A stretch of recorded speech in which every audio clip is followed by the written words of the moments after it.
If someone had told me a year ago that my life would be irrevocably altered by a second-year calculus requirement, I would have laughed. My life was books. It was the hushed cathedral of the university library, the smell of old paper and binding glue, the quiet solitude of my small, third-floor apartment overlooking a perpetually damp courtyard. My world was built on routine, a fortress of predictability designed to keep the chaos of the world at bay. Wake up, coffee, read, class, library, eat, read, sleep. A simple, monastique existence. And in this carefully curated world, there were figures that existed only in the periphery, like characters in a novel I was observing but would never interact with. Julian Thorne was one of them. He was less a person and more a campus phenomenon.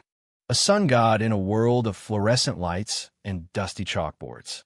I saw him everywhere, striding across the quad with a cohort of laughing, equally golden friends, his shoulders broad enough to carry the sky.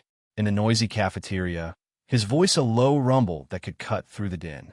On the rugby pitch, a whirlwind of controlled violence and breathtaking grace, mud-streaked and magnificent. He was everything I was not: loud, confident, effortlessly physical. He moved through the world as if he owned it, while I moved through it hoping not to be noticed. He was a business major, of course, something practical and aggressive. I was a literature student, lost in the esoteric worlds of dead poets. We were two different species, occupying the same ecosystem, but operating on entirely different planes of existence. The distance between us wasn't just physical, it was cosmic. He was the sun, and I was a nameless moon orbiting a forgotten planet, content to observe his light from a safe, unbridgeable distance. My observations were a secret hobby, a study in contrast that highlighted my own quiet life. I never imagined our orbits would collide, but they did, and it all started with calculus. Differential equations. The words themselves felt alien on my tongue, a language of cold, hard logic that my brain, so attuned to metaphor and subtext, simply could not process. It was a mandatory course, a cruel joke played by the curriculum committee on humanities students everywhere. And I was failing, spectacularly. My scholarship, the very thing that kept my quiet, book-filled world afloat, was contingent on maintaining a certain grade point average. This single class was a torpedo aimed at the hull of my life. Panic began to set in, a cold, creeping dread that soured my morning coffee and haunted my sleep. My academic advisor, a kind woman with perpetually worried eyes, looked at my midterm grade and sighed. She tapped her pen on her desk, a rhythmic little sound that echoed the frantic beating of my heart. There was one last resort, she explained. The university offered peer tutoring. And for Calculus 2, there was one tutor who was legendary. A student who didn't just understand the material, but could apparently make anyone understand it. Her finger slid down a list on her computer screen. She stopped. She looked up at me, a flicker of something unreadable in her eyes. The best tutor for this subject, the one with a perfect record, was Julian Thorne. The name landed in the quiet office like a grenade. Julian, of course. Of course the sun god was also a mathematical genius. It was just another casual act of perfection. I felt a wave of nausea. The idea of spending hours in close proximity to him, of exposing my academic ineptitude to that effortless confidence, was mortifying. It felt like asking a lion to teach a mouse how to roar. But the alternative was worse. Losing my scholarship, leaving this world I had so carefully constructed. So I nodded, my throat tight. I agreed. The fortress walls were about to be breached. Our first meeting was in a small, glass-walled study room in the library's basement. A sterile cube of white boards and uncomfortable chairs. It was my territory, technically, but the moment he walked in, he colonized the space. He filled it. His presence seemed to suck the air out of the room, leaving me breathless. He wasn't arrogant, not exactly. He was just efficient. He dropped his heavy textbook on the table with a thud that made me jump. He didn't waste time with small talk. He just looked at me, his eyes a startling shade of green, and got straight to the point. Leo, right? Let's see what we're working with. His voice was even deeper up close. It vibrated in the small room, in my own bones. I slid my failed exam across the table, the red ink on the page feeling like a confession of some deep, personal failing. He picked it up, and I watched his hands. They were not the hands of a business major. They were calloused, the knuckles slightly scarred. The hands of someone who worked, who did things. They were a contradiction to the easy confidence he projected. He scanned the paper, his expression unreadable. I braced myself for a smirk, for a sigh of exasperation, for the judgment I was so sure was coming. But it never did. He just nodded slowly, placing the exam back down between us. "Okay," he said, his voice calm. "I see the problem. You're trying to read the equations instead of seeing them. You're looking for a story. This isn't a story. It's a machine. We just need to figure out how it works." And just like that, he began to teach. He was methodical, patient. He broke down the terrifying, sprawling equations into small, manageable parts. He drew diagrams. He used analogies that were surprisingly clever. He never once made me feel stupid, even when I asked the same question for the third time. I was so focused on not making a fool of myself that I almost forgot to be intimidated. I found myself watching him, not as the campus phenomenon, but as a person. I noticed the way he chewed on the end of his pen when he was thinking, the small furrow that appeared between his brows. I saw the faint lines of exhaustion around his eyes, a weariness that his public persona never betrayed. He was just a guy, a tired, surprisingly patient guy who happened to be brilliant at math. The realization was both a relief and a disappointment. It made him less of a god, but infinitely more real. And that, I would soon learn, was far more dangerous. We fell into a rhythm. Twice a week, we'd meet in that same sterile room. He would dismantle the machine of calculus, and I would slowly, painstakingly, begin to understand how to put it back together. The silence between us was no longer charged with my anxiety, but filled with the quiet scratch of pencils on paper, the low murmur of his voice explaining a derivative. I started to notice more things. A faded scar that cut through his left eyebrow, almost invisible unless the light hit it just right. The way he always wore the same worn leather bracelet on his right wrist. The fact that he smelled faintly of soap and something clean, like fresh laundry.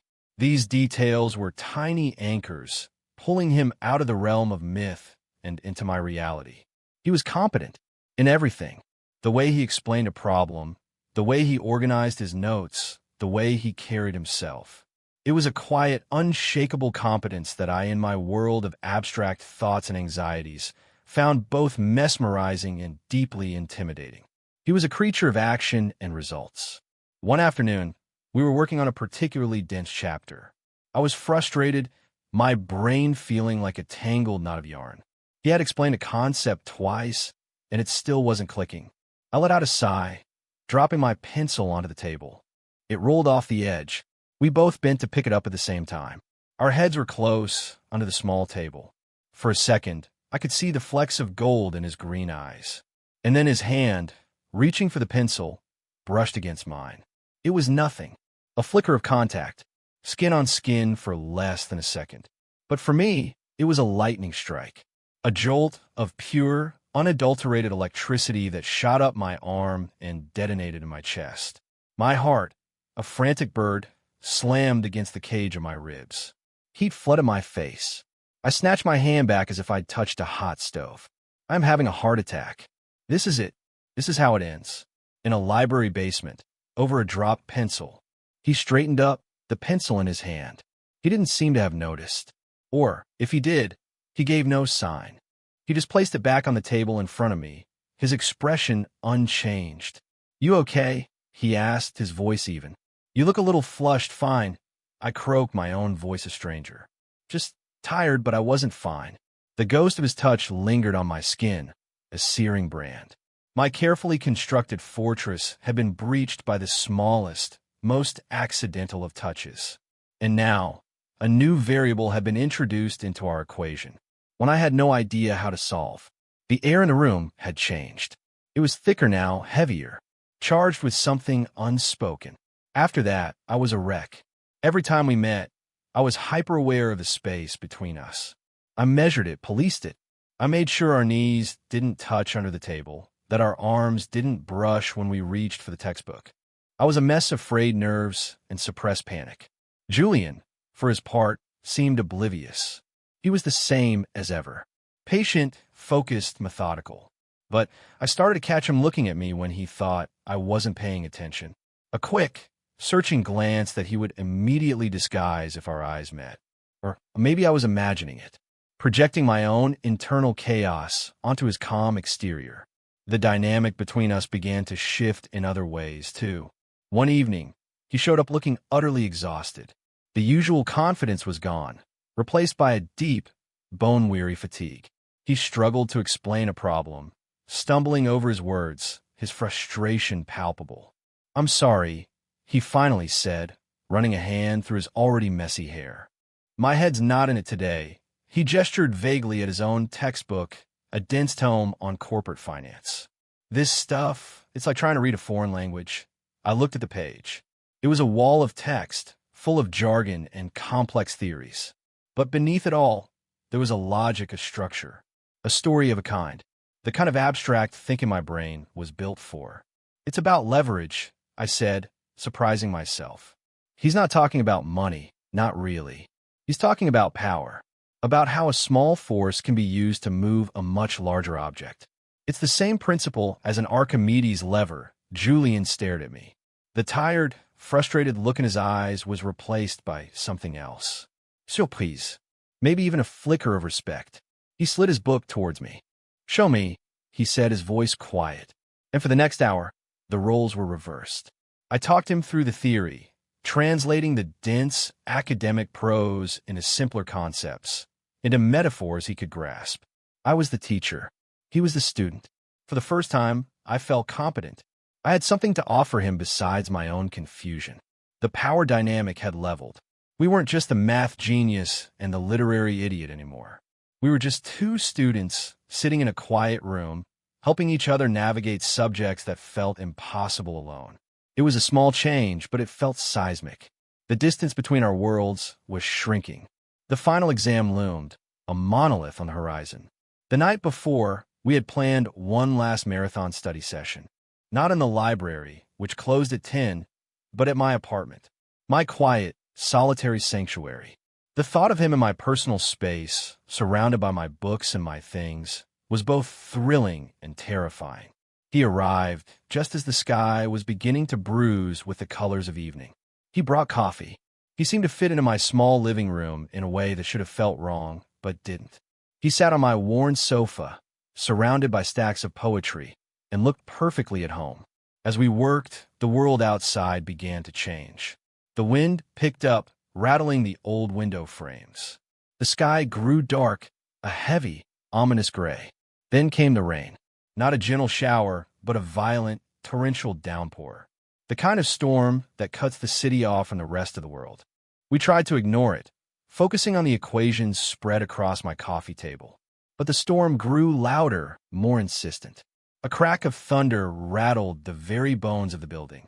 And then, with a flicker and a hum, the lights went out. We were plunged into absolute darkness. The only sounds were the drumming of the rain against the glass and the frantic thumping of my own heart.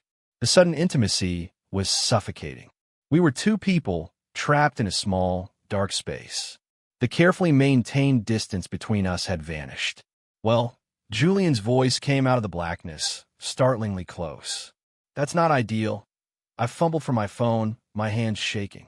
I turned on the flashlight, the narrow beam cutting a path through the darkness. It illuminated his face. He was looking at me, his expression unreadable in the stark, artificial light. I found some candles in a kitchen drawer, the ones I kept for power outages but had never used. I lit them, placing them around the room. The flickering, golden light softened the shadows, making the space feel smaller, warmer, more like a confession booth than a living room. The calculus textbook on the table seemed absurd now, an artifact from another world. We sat in the near silence, the storm raging outside our small bubble of candlelight. The pretense of studying was gone. There was nothing left but the two of us. "You know," he said, his voice low, breaking the silence. "I see you. In the library. All the time my breath hitched. I study there a lot. It was a week, pathetic excuse. "No," he said, shaking his head slowly. "That's not what I mean. You're always watching, like you're trying to figure something out." He paused, his gaze intense. "What are you trying to figure out, Leo?" The directness of the question stole the air from my lungs. My mind raced, searching for an answer, a deflection, anything. But the darkness, the storm, the candlelight, it all conspired to strip away my defenses. "You?" I whispered, the word escaping before I could stop it. "I'm trying to figure you out." The confession hung in the air between us, fragile and terrifying.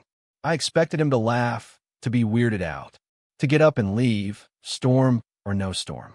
But he just watched me, his green eyes reflecting the dancing flames of the candles. "What have you figured out so far?" he asked, his voice impossibly gentle. And so I told him. I told him how I saw him as this force of nature, this sun god, so far removed from my own world. I told him how that perception had shattered when I saw the exhaustion in his eyes, the calluses on his hands. I told him I saw someone who was carrying a weight he never let anyone else see. He listened, his expression never changing. When I was done, the silence returned, heavier than before. He looked down at his hands, then back up at me. "You see a lot," he said quietly. "Most people don't. They see the rugby player, the business major, the whatever it is they think I am." He let out a breath, a humorless puff of air. "It's all an act, a role I've been playing for so long. I sometimes forget it's not real." He told me about the pressure from his father to take over the family business, a future he dreaded. He told me about the loneliness that came with being the center of attention, how no one ever seemed to see the person behind the persona. He spoke, and the last of my illusions about him crumbled, replaced by a raw, aching empathy. "The only time I feel like I'm not playing a part," he said, his eyes locking with mine, "is in here, with you. When you're explaining some poem or looking at an equation like it's a puzzle you desperately want to solve." My heart felt like it was going to beat its way out of my chest. The air was thick with unspoken things, with years of observation and weeks of proximity, all culminating in this one Camelot moment. He leaned forward ever so slightly. It was a question, not a statement, an invitation. And in that moment, all my fear, all my anxiety was eclipsed by a single, overwhelming feeling. A deep, profound longing. I closed the small distance between us. The first touch of our lips was hesitant. It was soft questioning. It wasn't the frantic, passionate kiss of movies. It was something far more real, more terrifying, more honest. It was a discovery. I could feel the slight roughness of his stubble against my skin, the warmth of his breath. He tasted of coffee and rain. His hand came up to cup my jaw, his thumb stroking my cheek. The callous skin was a grounding reality in the dizzying swirl of my emotions. The touch was gentle, reverent. It wasn't a conquest. It was a surrender. We were two solitary planets, finally colliding in the quiet dark, the storm outside a distant echo of the one breaking inside me. In that kiss, years of silent observation found their voice. I woke to the pale, gray light of dawn filtering through my window. For a moment, I was disoriented, my mind still thick with sleep and the lingering memory of candlelight and whispered confessions. Then all came rushing back. Julian, the storm, the kiss. I turned my head. The other side of the bed was empty. A cold knot of dread formed in my stomach. I sat up, my heart beginning to pound a frantic, anxious rhythm. His jacket was gone from the back of the chair. His shoes were gone from the doorway. He was gone. He had left. Without a word, without a note. He had slipped away in the pre-dawn quiet, leaving me alone with the remnants of our night together. A few guttered candles and the ghost of his presence in my small apartment. The light of day felt harsh, accusatory. It illuminated all my insecurities, all my fears. What had I done? Last night, in the romantic, stormy darkness, it had all felt so real, so right. But in the stark morning light, it felt like a dream. A foolish, impossible dream. My mind began to spiral, a vortex of self-recrimination. He regretted it. Of course he did. It was a mistake, a moment of weakness brought on by the storm and the intimacy of the situation. I had misread everything. I had pushed, and he had fled. I was a fool. I had taken something simple, a tutoring arrangement, and ruined it with my pathetic, unspoken longing. The silence in my apartment was deafening. Yesterday, it had been a sanctuary. Now it was a prison. Every object seemed to mock me. The coffee table where we had studied, the sofa where he had sat, the empty space beside me in my bed. His absence was a physical entity, a weight pressing down on my chest, making it hard to breathe. My old solitude, once a comfort, was now tainted. It was no longer just being alone. It was the acute, painful awareness of being left behind. The day of the final exam arrived. I walked into the cavernous lecture hall feeling like a ghost. I scanned the rows of students, my eyes searching for him, both dreading and desperate to see him. I spotted him near the front, sitting with his rugby friends. He was laughing at something one of them said. He looked completely normal, untouched. He glanced up, his eyes sweeping the room. For a fraction of a second, his gaze met mine. A jolt went through me, but he looked away almost instantly, his expression blank, as if he were looking at a stranger. He turned back to his friends, and my heart plummeted. It was confirmation. It meant nothing to him. I was nothing to him. I somehow made it through the exam, my mind a fog of calculus and heartbreak. I handed him my paper and fled the hall, not looking back.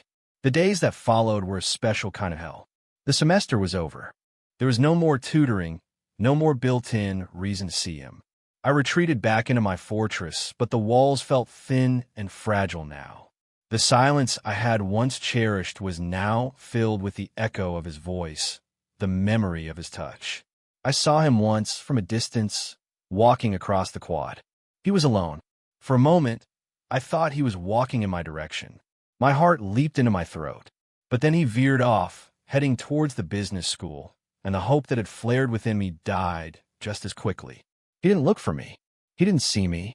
I had told myself I was content to observe him from afar. But now I knew that was a lie.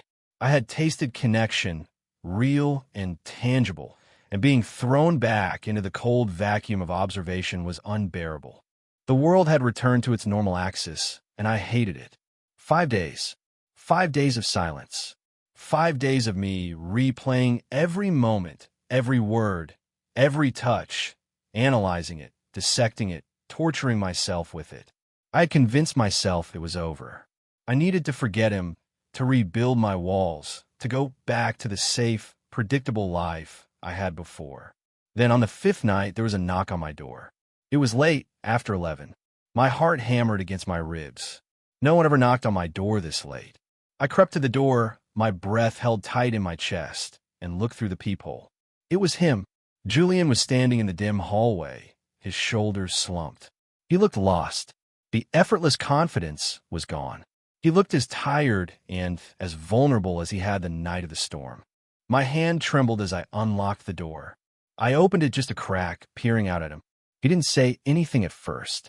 He just looked at me, his green eyes filled with a storm of emotions I couldn't begin to name. Regret, fear, longing. "Can I come in?" he asked, his voice rough. I hesitated for only a second before pulling the door open wider. He stepped inside, and my small apartment immediately felt full again. He didn't move towards the living room, just stood in the small entryway, hands shoved deep into his pockets. "I'm sorry," he said, his voice barely a whisper. He wouldn't meet my eyes. He was staring at the floorboards as if they held the answers to the universe. For just leaving, and for the past few days. For being a coward, I just stood there, my arms wrapped around myself, waiting. I woke up that morning, he continued, his voice strained, and the sun was coming up, and I freaked out. It was all too real. In the dark, it felt possible. But in the light, all I could think about was my father, my friends, my life. Everything that was waiting for me outside this room. He finally looked up, and the raw vulnerability in his eyes made my breath catch. I've spent my whole life being what everyone expects me to be. And what happened between us, it doesn't fit into that picture. It scared the hell out of me. My own fear and anger began to melt away, replaced by a wave of understanding. His fear was a mirror of my own. We were both terrified, just in different ways. "So you thought it was better to pretend it never happened?" I asked, my voice softer than I intended. "To look at me like I was a stranger?" A look of genuine pain crossed his face. That was the hardest part. Trying to pretend I didn't feel anything when I saw you in that exam hall. Trying to pretend my insides weren't screaming. Leo, I haven't stopped thinking about you for 5 minutes since that night. He took a hesitant step closer. These last few days, living in that silence, it's been worse than any of the things I was afraid of. Being what everyone expects me to be means nothing if I have to pretend I don't feel what I feel for you. The confession, so direct and honest, hung in the air. It was my turn to be brave. I was scared too. I admitted, my voice trembling slightly. When you were gone, I thought I had imagined it all, that I had forced it, that it was a mistake. It wasn't a mistake, he said, his voice firm, resolute.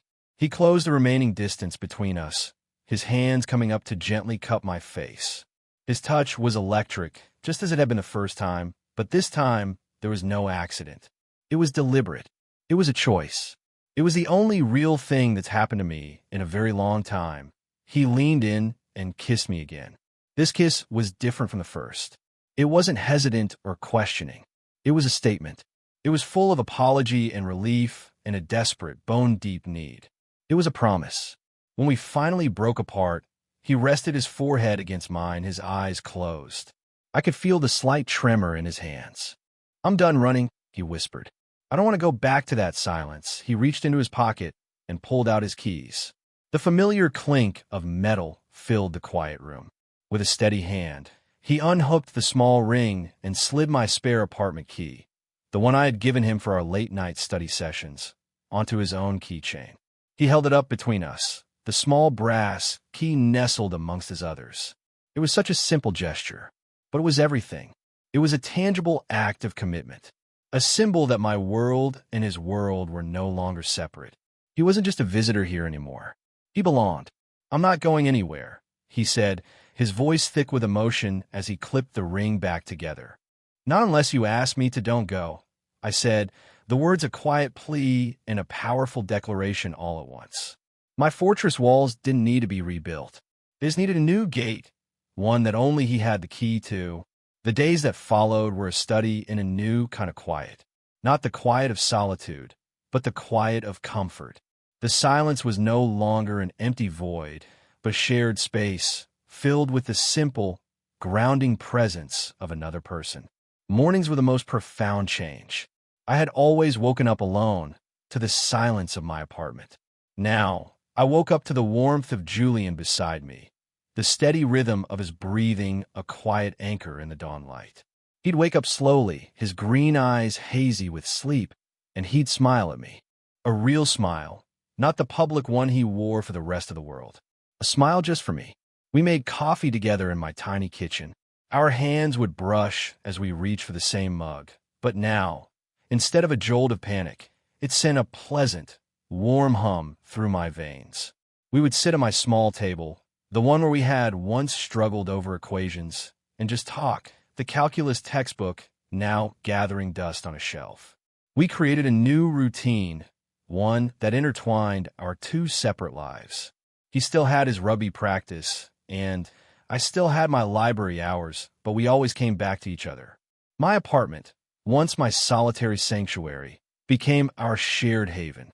His things started to appear, a toothbrush in my bathroom, a sweatshirt draped over my reading chair, his ridiculously complicated finance textbook on my nightstand.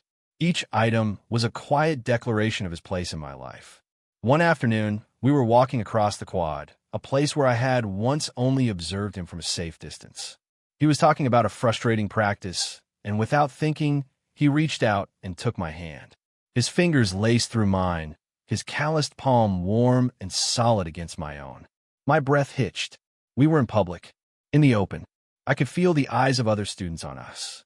My old anxiety flared, a familiar tightness in my chest. I instinctively started to pull away. But Julian's grip tightened, not painfully but firmly, reassuringly. He glanced at me, a question in his eyes. I looked at our joined hands, then up at his face. He wasn't looking at the people who were staring. He was looking at me, and in his gaze, there was no fear, only a quiet, steady resolve. I took a deep breath and laced my fingers more tightly with his. The anxiety didn't vanish completely, but it receded, pushed back by the solid, grounding reality of his hand in mine. We kept walking, and it was a simple act, but it felt like a revolution. I came to the university looking for knowledge in books, for a quiet life defined by the predictable rhythm of the academic calendar.